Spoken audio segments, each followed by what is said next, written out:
Hello and welcome back to another edition of Coach B Weekly. For RMUcolonials.com, I'm Ken Baker and joined as usual by Associate Head Coach and Head Coach in Waiting, Charlie Buscalia, or as he is affectionately called by team and staff, Coach B. And Coach B, you guys are coming off a 2-win weekend, a bit of a different weekend in that you guys traveled to Wagner on Saturday, come out of Staten Island with a 79-49 win against the Seahawks, and a little bit different than the first time you guys played where you got up big and then relaxed. Saturday, you guys just built that lead throughout the game and were able to come away with a 30-point win. Yeah, the first time we played them, we were excited to play the game, but when we got up by a certain margin, we just kind of coasted the way home, and that was very negative going forward, and we were very concerned about that early in the year. I remember talking to you earlier in the year saying that our team hasn't proved yet that they can handle success, and we weren't able to handle a successful first half and coasted home in the second half, and that was in the back of our minds, and we've done a very conscious job of drilling that into our players throughout the season, as that's been a struggle for us. Saturday, we did a better job of being more accountable in the second half, continuing to do things for us to get better, working hard, getting the loose balls, rebounding tough.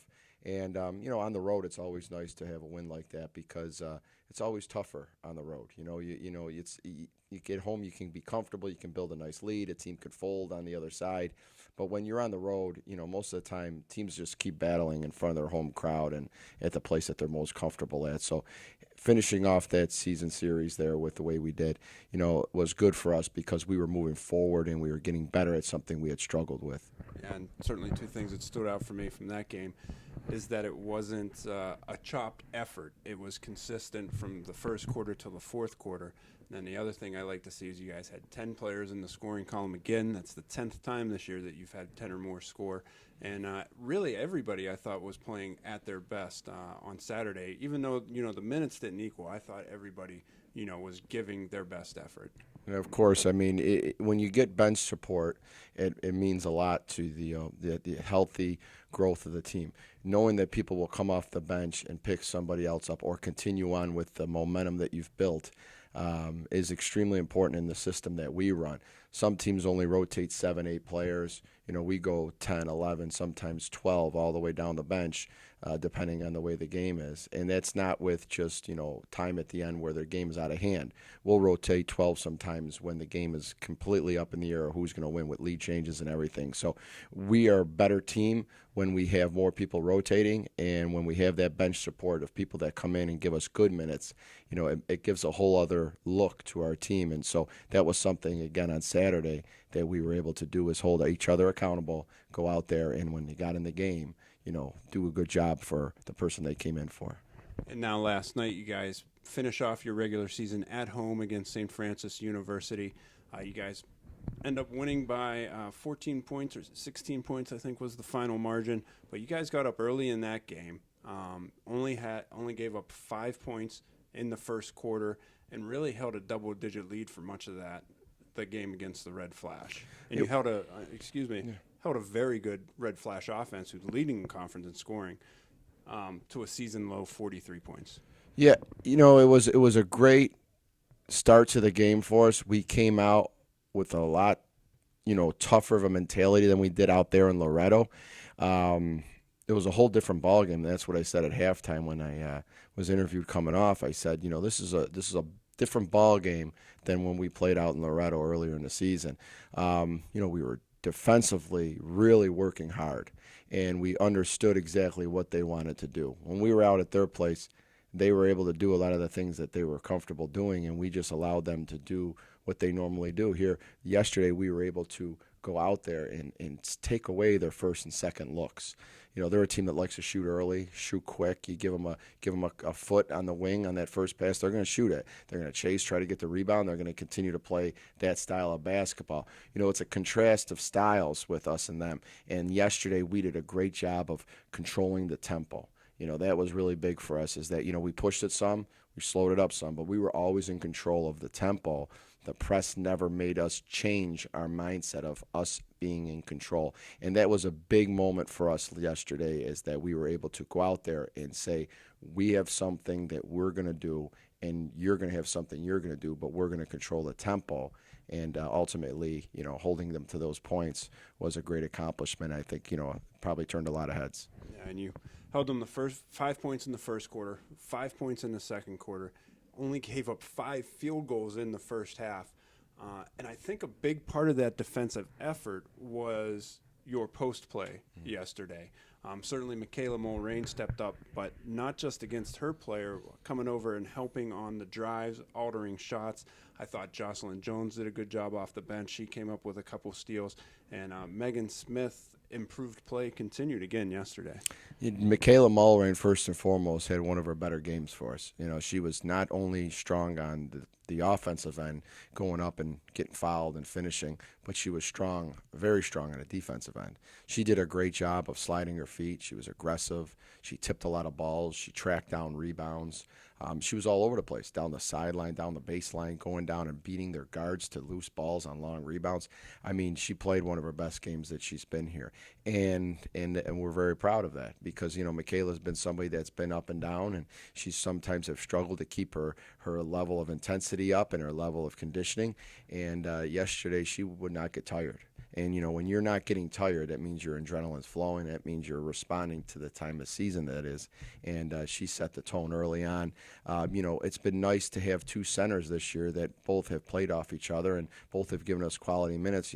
Leah's had a great season so far of, giving us steady off-the-bench support and being a very good leader, and having Michaela only being a sophomore, coming off of her all-freshman team, I should say.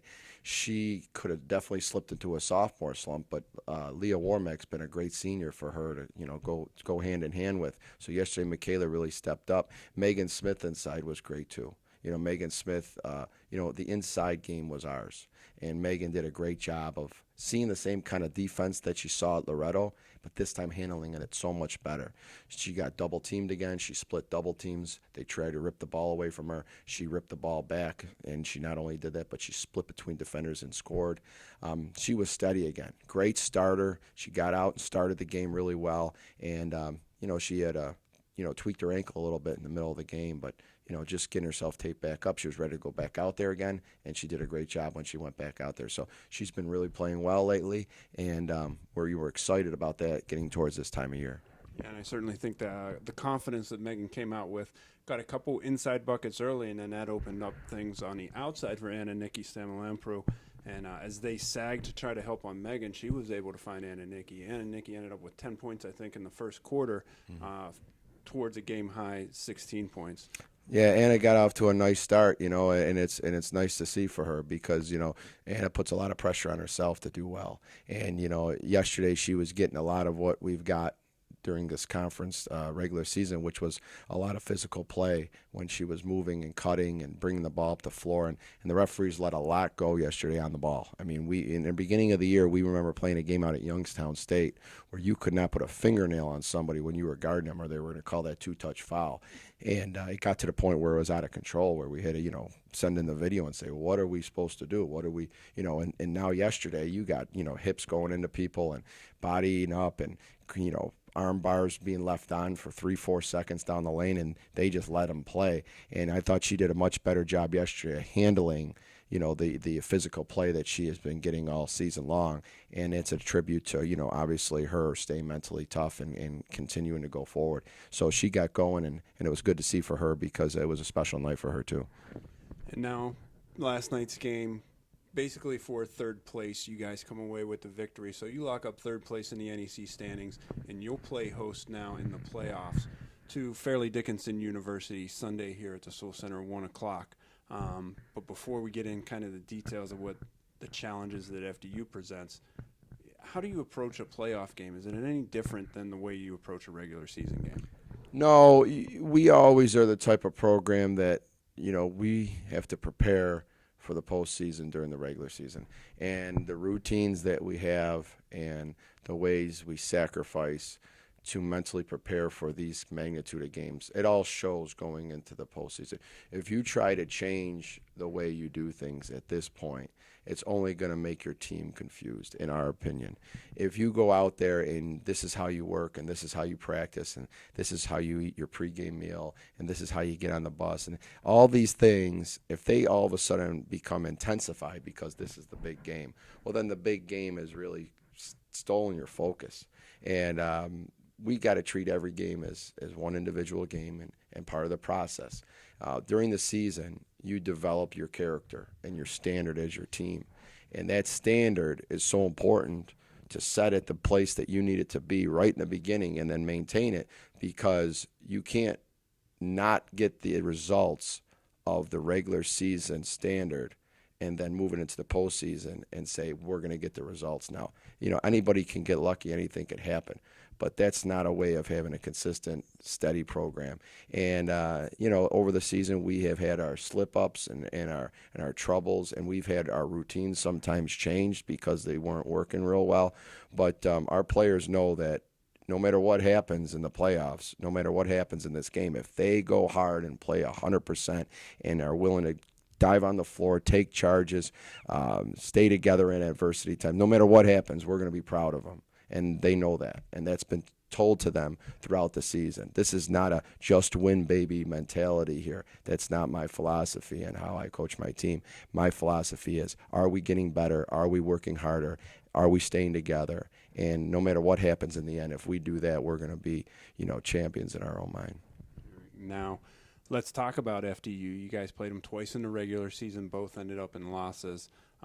The games went a little bit differently when we played them here on our home floor. Right from the beginning, they kind of had our number, and we let Kelsey Cruz get the better of us early on. And then at FDU, we played 3 quarters of good basketball and a fourth quarter of very bad basketball. So what kind of went wrong in those first couple of meetings? Well, the first time we played them, I think we were going through a time where we were getting very comfortable with what we were doing.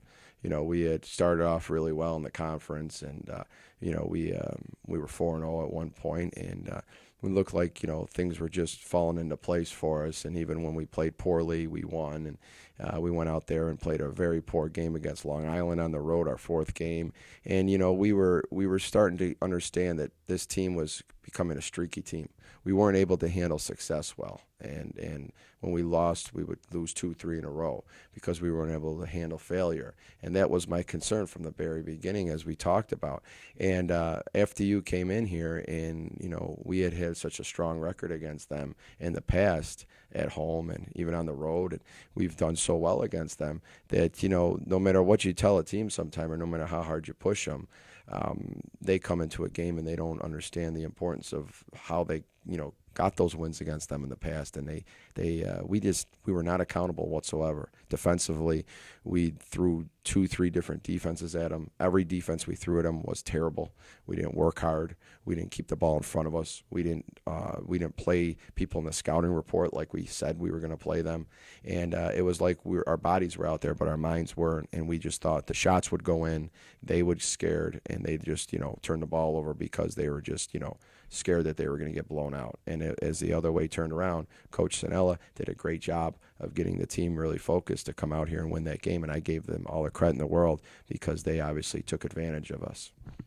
All right, now, how do you fix it going ahead? Obviously, Sunday's game, quarterfinal NEC tournament game.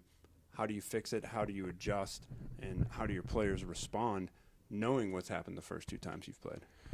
Well, it's the playoffs, and that it's one and done, and that's in the back of their mind, and that's got to not make you scared, but hungry, and it's a war now, and Fairleigh Dickinson did some things that we could see on film, and things that we could show our team that we did that we shouldn't have been doing, and we just got to get after it in practice. That's how you how you correct your mistakes. That's how you build character.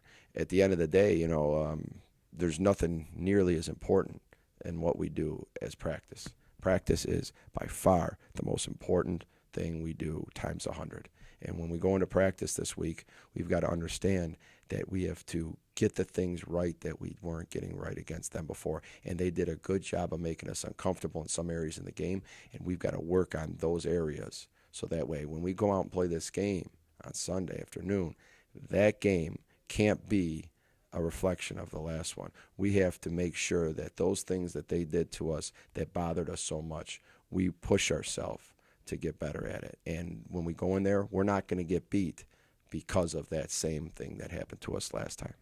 And we talked about the things that went wrong the first 2 times against FDU and how do you correct those. But you guys have done a lot of things right in your last 2 games against Wagner and St. Francis. On the opposite token, how do you make sure that you keep doing those sorts of things? Well, you reflect on the game. You watch what you did that was done well. You make sure that whether you win a game or you lose a game, you stay steady with your mentality of watching the film with just as much intensity and hunger towards fixing the problems. We didn't play perfect at Wagner, and we didn't play perfect last night. I mean, that's the fact. But we played hard.